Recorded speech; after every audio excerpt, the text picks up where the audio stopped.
하나님 감사합니다. 오늘 이 아침에도 주의 말씀으로 의지하여 주님을 바라봅니다. 이 시간 우리 모두에게 성령의 충만함으로 역사해 주시고 하나님께서 말씀으로 역사하시는 그 창조의 능력이 우리에게 임하는 시간이 되게 하여 주시옵소서. 하나님의 뜻과 계획하심을 주의 말씀을 통하여 확인하는 시간이 되게 하시고 믿음으로 주님을 고백하는 시간이 되게 하여 주옵소서. 예수님의 이름으로 기도드렸습니다. 아멘. 오늘 하나님 말씀은 창세기 34장 27절부터 31절까지입니다. 야곱의 여러 아들이 그 시체 있는 성읍으로 가서 노력하였으니 이는 그들이 그들의 누이를 더럽힌 까닭이라. 그들이 양과 소와 나귀와 그 성읍에 있는 것과 들에 있는 것과 그들의 모든 재물을 빼앗으며 그들의 자녀와 그들의 아내들을 사로잡고 집 속의 물건을 다 노력한지라. 야곱이 시므온과 레위에게 이르되 너희가 내게 화를 끼쳐 나로 하여금 이 땅의 주민 곧 가나안 족속과 브리스 족속에게 악취를 내게 하였도다. 나는 수가 적은즉 그들이 모여 나를 치고 나를 죽이리니 그러면 나와 내 집이 멸망하리라. 그들이 이르되 그가 우리 누이를 창녀같이 대우함이 옳으니까. 아멘.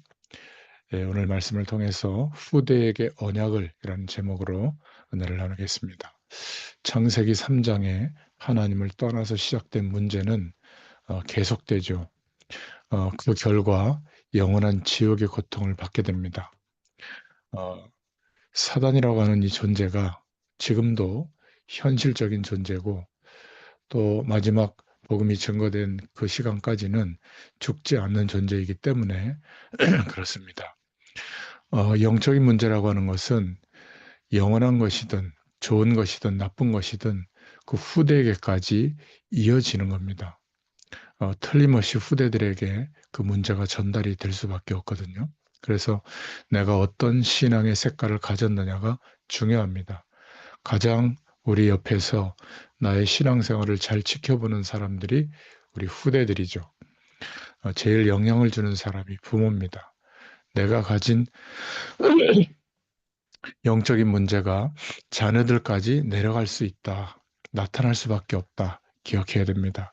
출애굽기 20장 4절부터 5절에도 우상을 섬기면 그냥 망하는 정도가 아니라 3, 4대까지 가서 완전히 끝을 내는 그 유산이 후손에까지 전달된다는 사실을 기억해야 됩니다. 반대로 믿음의 유산, 신앙의 유산도 마찬가지죠. 하나님을 사랑하고 그 계명을 지키는 자들에게는 천대까지 은혜를 베푸신다 약속하고 계십니다. 그래서 우리가 모든 일을 결정할 때 우리 자신만을 위해서 결정한다면 자녀들이 그것을 보고 어떻게 판단하겠습니까? 그죠? 조금 더 넓게 보면서 모든 일을 생각하고 판단할 필요가 있습니다. 하나님은 땅끝까지 이 복음이 증거되어지기를 우리를 통해서 이루시기를 원하십니다. 이게 하나님의 우리를 향한 갖고 계신 시간표죠. 현재 시간표는 우리들이지만 우리가 세계복음화의 언약을 우리 후대들에게 전달해 줘야 할 사명이 있다는 것을 기억하시기를 바랍니다.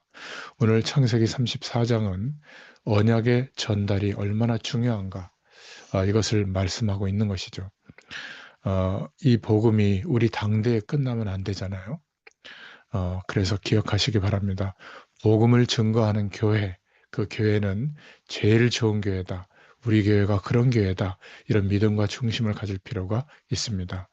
오늘 본문에는 야곱의 딸 디나가 하몰 족장의 아들 세겜에게 강간당하는 사건이 일어나고 그것 때문에 야곱의 아들 시므온과 레위가 세겜 사람들에게 할례를 행해야 된다 이렇게 속이고 남자의 생식의 끝을 자르고 누워 있을 때 이들을 죽이고 또 약탈하는 그런 살인하는 큰 사건이 일어났습니다. 왜 이런 일이 생겼을까요? 그것은 첫 번째로 레아가 가지고 있던 영적인 문제가 그 자녀들에게 전달이 돼서 그런 겁니다.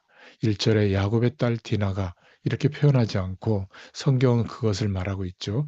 레아가 야곱에게서 난 딸 디나가 이렇게 표현하고 있습니다.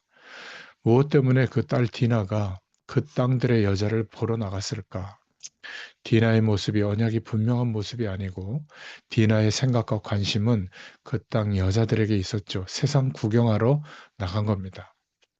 이게 그런 문제가 일어나는 배경이 된 거죠. 13절에는 야곱의 아들들이 세겜 그 족속을 속인 이는 세겜이 그 누이 디나를 더럽혔음이라. 이들 또한 레아의 아들들이라는 사실입니다. 그 어머니의 신앙이 자녀들에게 전달되고 있는 거죠. 어머니가 가졌던 생각, 영적인 문제가 그 자녀들에게 전달이 된 겁니다. 어머니의 신앙의 색깔과 믿음의 모습이 영적인 유산이 그 자녀들에게 그대로 전달되었고 그것 때문에 오늘 큰 문제가 생겼음을 하나님의 말씀은 우리에게 말해주고 있는 겁니다. 이 시대가 얼마나 어려운 시대입니까? 우리가 정말 생명을 걸고 복음을 전달해야 될 줄로 믿습니다. 세 가지는 분명히 전달이 돼야죠. 우리 후대들 그리고 다음 세대들에게 전달이 돼야 됩니다. 첫 번째는 언약이 무엇인가가 심어져야 됩니다. 하나님의 언약을 알았던 사람들은 그 사람의 인격과 관계없이 언약에 생을 걸었고 모든 초점을 언약에 맞췄습니다. 우리 후대들도 이렇게 돼야 되겠죠. 언약이 뭐죠? 창세기 3장에 근원적인 문제가 해결되도록 그리스도를 보내주신 것.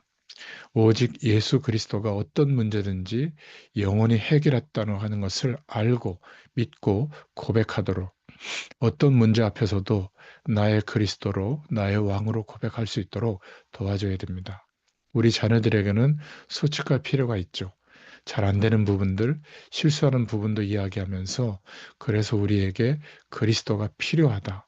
이것을 언약을 생활 속에서 심어줘야 될 줄로 믿습니다. 두 번째는 우리 자녀들에게, 다음 세대에게 세상 보는 눈을 열어줘야 됩니다. 지금은 날이 갈수록 음란의 시대가 오죠. 신문이나 영화나 미디어나 전부 영향을 주는 것에 방향이 이쪽입니다. 일본에서는 학생 매춘이 30%라고 하고요. 태국에서는 어린이 매춘이 5만 명이라고 합니다. 우리 한국에서도 학생 매춘, 주부들까지 돈이라면 이러한 방향에 발벗고 나서는 시대가 왔습니다. 아프리카에서는 1년에 어린이만 에이즈 환자가 1만 명씩 증가하고 있다고 합니다. 시대가 참 악해지고 있죠. 우리 후대들이 세상을 알지 못하면 세상을 올바로 보는 눈이 없으면 세상에서 승리하기는커녕 끌려가게 되어 있습니다. 세상을 사실적으로 보도록 도와줘야 됩니다. 왜 이런 문제가 왔고 앞으로 이것 때문에 무서운 재앙과 저주가 올 수 있다는 사실을 알려줘야죠. 자살이라고 하는 것이 왜 죄죠? 생명의 주관자가 하나님이기 때문입니다. 생명은 하나님께로부터 온 것이죠. 우리 마음대로 한다는 그것 자체가 죄인 겁니다. 자살, 살인 이런 것들은 사단의 큰 전략입니다. 우리 다음 세대들에게 언약을 심어주고 언약의 눈으로 세상을 볼 수 있도록 도와줘야 될 줄로 믿습니다. 또 세 번째는 모든 문화와 모든 죄악을 이길 수 있는 하나님이 허락하시는 힘을 공급받고 그 힘을 누릴 수 있도록 도와줘야 됩니다. 우리 후대들이 다음 세대들이 상상하면서 죄를 지을 수가 있거든요. 이길 수 있는 힘이 없으면 영적인 문제가 왔을 때 오늘 야곱의 두 아들처럼 살인을 저지르는 그러한 일이 발생되게 됩니다. 세상을 이길 만한 힘이 없다면 우리 후대들로 인해서 큰 문제가 일어날 수도 있다는 사실을 기억해야 됩니다. 이 세상의 배경을 이길 수 있는 힘이 뭐죠? 예수 그리스도입니다. 이 그리스도의 이름으로 믿음으로 기도할 수 있을 때 이길 수 있게 되죠. 하나님은 지금 성령으로 우리와 함께 하시고 창조의 능력을 가지시고 함께 하시는 줄로 믿습니다. 이 하나님께 나의 문제를 드릴 수 있어야 되죠. 기도의 축복을 누릴 수 있어야 됩니다. 영적인 문제가 왔을 때 우리는 피할 신분이 아니라 마귀를 대적할 수 있는 겁니다. 그러면 너희를 피하리라. 우리 힘으로 이기는 것이 아니라 우리와 함께 하시는 예수 그리스도의 이름으로 이기는 겁니다. 창조의 능력을 가지신 그리스도께서 성령으로 이기게 하실 줄 믿습니다. 이런 어려움 앞에 살릴 길은 예수 그리스도를 믿는 믿음의 능력이 자리 잡고 그 믿음으로 기도하는 길밖에 없는 줄로 믿습니다. 오늘 창세기 34장은 하나님의 언약을 자녀들에게 제대로 전달하지 못했기 때문에 일어난 사건이요, 문제라고 볼 수 있습니다. 이러한 영적인 문제는 좋든 나쁘든 우리 후대들에게, 다음 세대들에게 전달될 수 있습니다. 그래서 이 언약이 우리 후대들에게 계속 전달되는 은혜를 누리며 세계복음의 축복을 누리는 그러한 가정으로, 또 다음 세대로 하나님께서 축복하시기를 간절히 축원드립니다. 기도하겠습니다.